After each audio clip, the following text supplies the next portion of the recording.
Hey folks, welcome back to Let's Commit a Zombie Hate Crime. I'm your host, CPC Gamer, and with that introduction, I kind of feel like I need to clear my name.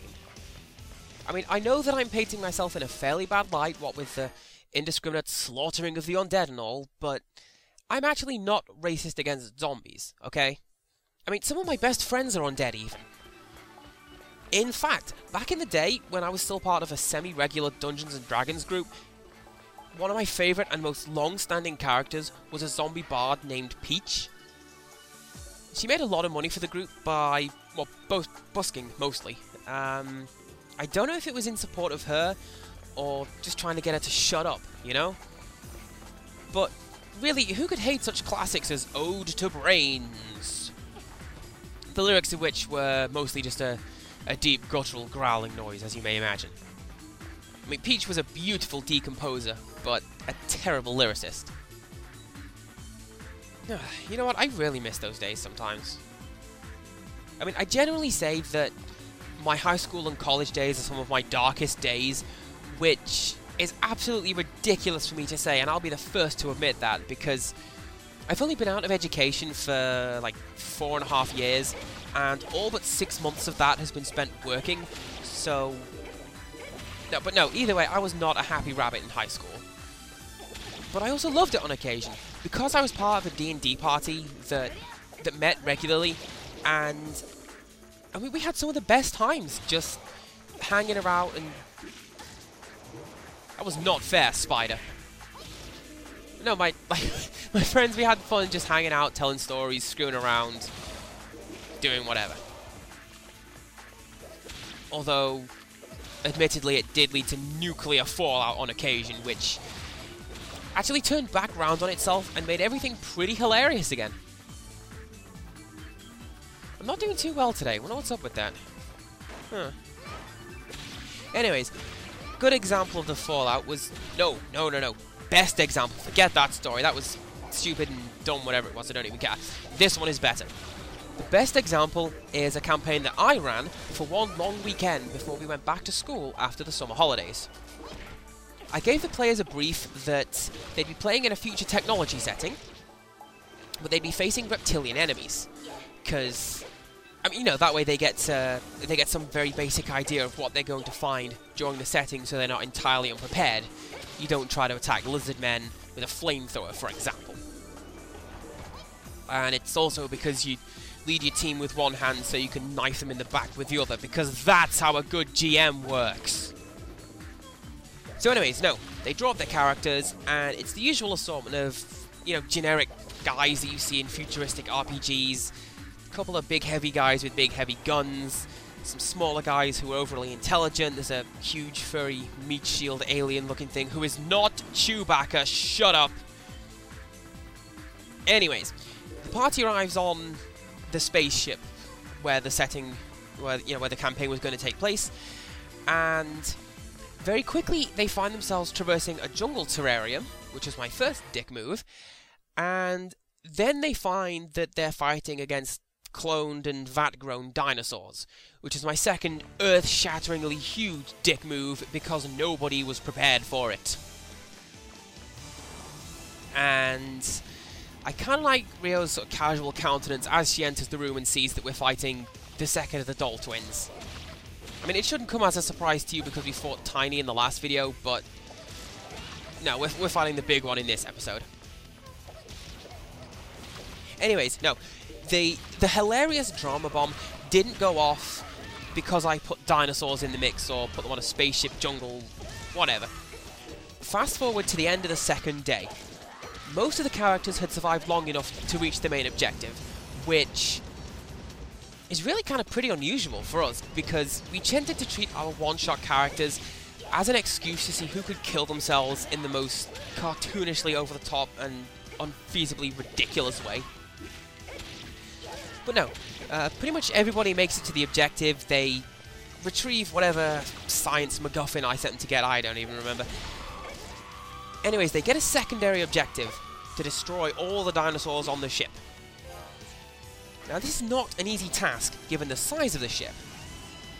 However, they did find the air purification system, which gave them a huge concentration of unfiltered poisonous gas. And there was also, what was it now, an air conditioning system placed right next to it, because, you know, I was 15 and kind of retarded, and I thought that was how science worked.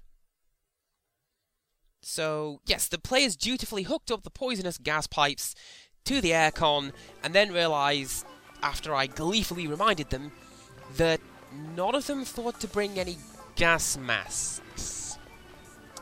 Yeah. Out of a party of, like, 25 characters, only 4 of them made it back alive.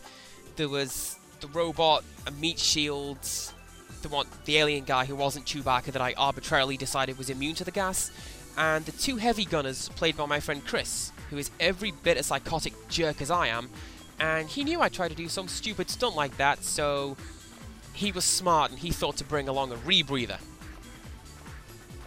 Anyways, no, at the moment we're just going to ignore those guys, don't need to handle them, and we are going to head north where we find a dead end, apparently.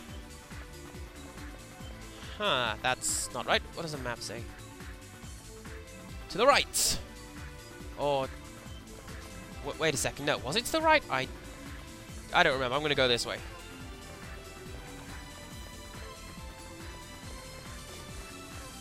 Oh wait, no, I'm pretty sure it said to the right. I need to... wait a second, you guys. Man, I lose so many man points for checking the map. Okay. I have my bearings. Now I've stopped thinking of the other temple level, and now we're ready to go. So yeah, the Dungeons & Dragons thing, that kind of stopped most of the people in my group talking to one another for a while. I mean, the guys who didn't bring a gas mask didn't want to talk to the smart people who did. The guys who got out alive didn't want to talk to the morons who didn't. The guys with a sense of humor didn't want to talk to the people who didn't. And nobody wanted to talk to me, the evil GM that just got everybody killed. Oh well. Anyways, as you probably saw when I brought up the map, we've got 2 locations to head for. And we do need to go to both, but... well, I'm going to the one to the left first. I don't remember which room this one is. I've just instinctively gone right for most of the game, so... I'm just going to go left once. And now I'm here, I can go, oh yeah, this is the animal control room. Cool. It's pretty much the same as... I think it's the last sub-boss that we fought. Whatever it was a collection of animals, but this one is simplified by the fact that Andre the Giant's not going to turn up anytime soon. You know what, there's this one guy at work who... he's not actually one of the workers, but he's a customer, and he keeps turning up fairly frequently, and I just call him Fezzik, because he's approximately 15 feet tall. No word of a lie. Honest. And, oh yeah, zombie monkeys! Everything gets better when you add in a basket of monkeys. At least I think they're meant to be monkeys. I mean, they're more likely to be demons, given as... well, you know, they were buried in the graveyard that one time, and really, what would monkeys be doing buried in a cemetery? Spelled with 3 E's and no A's, you guys. Why am I still trying to rationalize this game 9 episodes in? Is this episode 9? I don't know. I'm always surprised with the fact that despite putting so much time and effort into it, I don't even know what video I'm recording right now. I mean, that goes for this, any other series that I've ever done, I've no idea what's going on.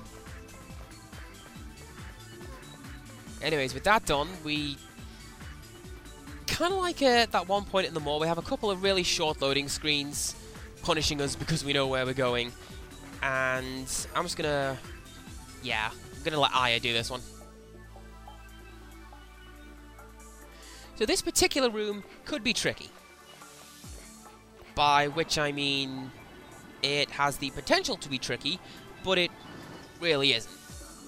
I mean, look at it. It's a room full of guys with guns versus little old me with a sword. Trouble is, these guys, they pose no real threat at all, because they take about 10 years to telegraph their attacks. and they do it with a distinct audio cue. So, I mean, as long as you listen out for what they're doing and dodge on occasion, you just watch the bullets fly past you Neo style. Ha! Matrix references. I am so current. Do you know what? This is what I want to see. Somebody come up with an algorithm for what is and is not suitable for making references. Because, like, if I make a Matrix reference, I feel like I'm being a bit old-fashioned and like I've missed the train. But, on the other hand, if I go, Thundercats, ho! Then that's cool. That's an 80s reference and everybody likes that. So,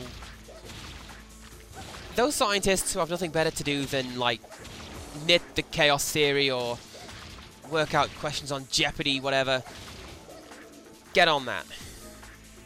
And okay, so the way I tend to use items in this game is that I don't use items in this game. I'm a pack rat. Yeah, well, this and any other game that I play. But if you find a spare item lying around and you already have the maximum number in the inventory, then you can probably be safe to use whatever item it is and pick up the spare. Which is probably for the best, because as you saw, we were getting a bit bloody right there. Shing? What's a shing? I just deflected something, but I have absolutely no idea what it was, or where it came from, or from whom. Again, for a game that is so very well made, as I like to call it, there are quite a few confusing moments. And this room seems to be going on for quite a while. Did the animal room go on for this long? I honestly don't remember. And that's a nice slowdown game. Well done.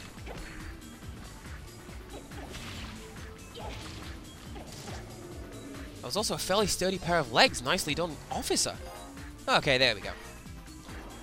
By the way, if you go to the next portion of the game, it says you need 2 souls to continue. And I honestly thought that it meant that you needed 2 players, which was problematic because the first time I reached this point in the game, my alternative character was just flat out dead.